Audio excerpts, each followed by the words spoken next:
Le ponemos cara a los números fríos de la economía. Isaac Yuyo Rudnik de Licepsi te trae la realidad caliente de nuestro país.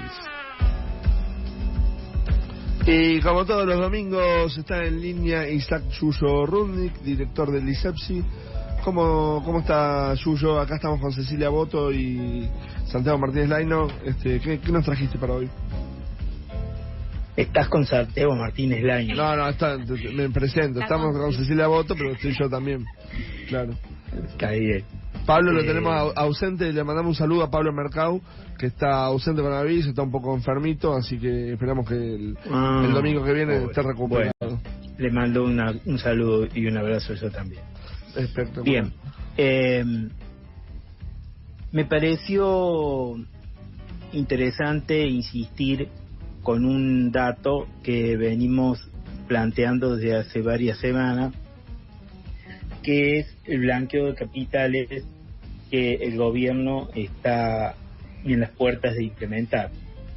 ¿Por qué? Porque esta semana se conocieron detalles de la norma que va a regir este nuevo blanqueo. En primer lugar, es interesante el título que va a llevar: exteriorización de ahorro argentino para sostener el cumplimiento y cancelación de la deuda con el Fondo Monetario. O sea, pone en el centro de la escena el objetivo, que tiene que ver con el cumplimiento del pago de la deuda. Claro. El subtítulo es declaración voluntaria de lo que llaman ahorro argentino no declarado. ¿Qué es lo que comprende? Comprende bienes tales como bienes en moneda nacional o extranjera, tanto que estén en el exterior como en el país. O sea, son bienes que pueden estar aquí no declarados en el país o que pueden estar en moneda extranjera en el exterior. De la misma manera, bienes inmuebles y bienes muebles, también en el país y en el exterior. La forma, digamos, y los plazos para declarar, más o menos siguen las generales de la ley, como se dieron en otros blanqueos. Se establecen alícuotas por fecha, que van incrementándose a medida que pasan los meses. En el primer trimestre, hasta el 31 del 3, tienen una alícuota más baja y a partir de ahí va creciendo. Entre el 1 de abril y el 30 de junio tiene una duplicación y se multiplica por 4 veces la alícuota que debe pagar si se hace entre el 1 de julio y el 30 de septiembre. ¿Cuáles son los beneficios si vos tenés bien no declarado y te acoges a este blanqueo y lo declarás dentro de estos plazos? Un dato que me parece muy interesante: no se van a considerar incrementos patrimoniales no justificados a lo que estás declarando.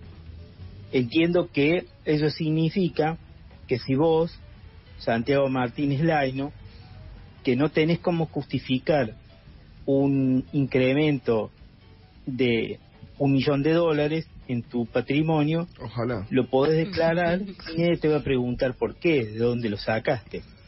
Esto abre la posibilidad, o que sea un bien que tenés que no es legalmente obtenido, o que lisa y llanamente seas un testaferro de alguna otra personaje que también lo pudo haber obtenido de manera ilegal.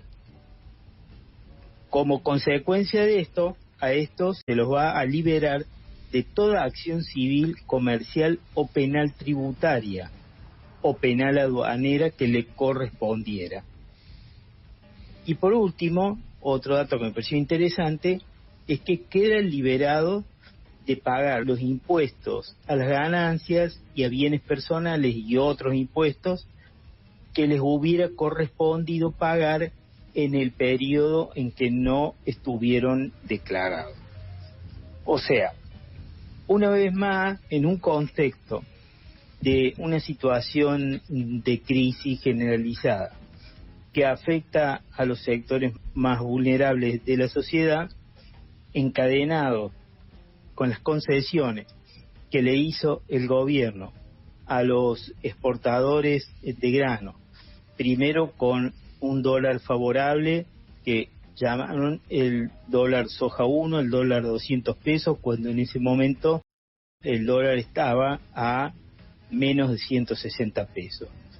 Y últimamente, cuando ya el dólar está a 170, 180 pesos, estamos hablando siempre del dólar legal, del cambio oficial, el gobierno les da una nueva concesión a los que retuvieron el grano en su silo bolsa y les está pagando el dólar a 230 pesos. En ese contexto, el gobierno tiene todos los cañones apuntados a cerrar el año con un déficit fiscal del 2,5%, que como todos sabemos es el acordado con el Fondo Monetario. Claro. En el primer semestre, en líneas generales, el gasto social venía creciendo. Desde que llegó Massa, esa tendencia se revirtió y tiene una tendencia exactamente al revés. Por ejemplo, la obra pública en noviembre tuvo un recorte del 31,9% respecto a octubre.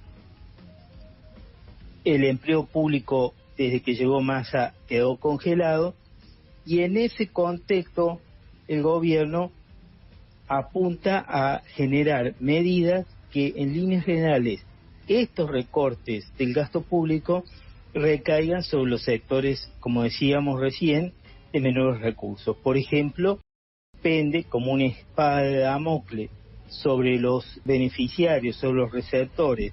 No es un beneficio, un derecho, sobre los receptores de los planes potencial, desacoplarlo de los aumentos que se dan en el Consejo del Salario Mínimo para el salario mínimo vital y móvil.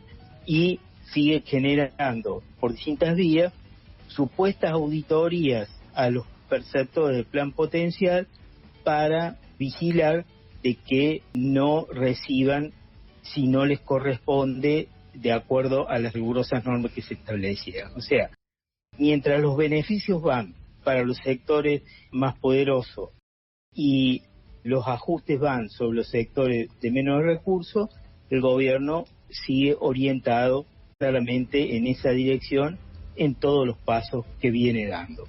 Bueno, seguiremos en los próximos días estas orientaciones y siempre tenemos la expectativa de que en algún momento haga un freno a esos avances y revierta, digamos, las tendencias en las que está embarcado. Tal cual. Bueno, muchas gracias, Yuyo. Era Isaac Yuyo Rudnick, director del ISEPSI. Toda la información del ISEPSI la pueden encontrar en www.isepsi.org.ar, la primera con S y la segunda con C.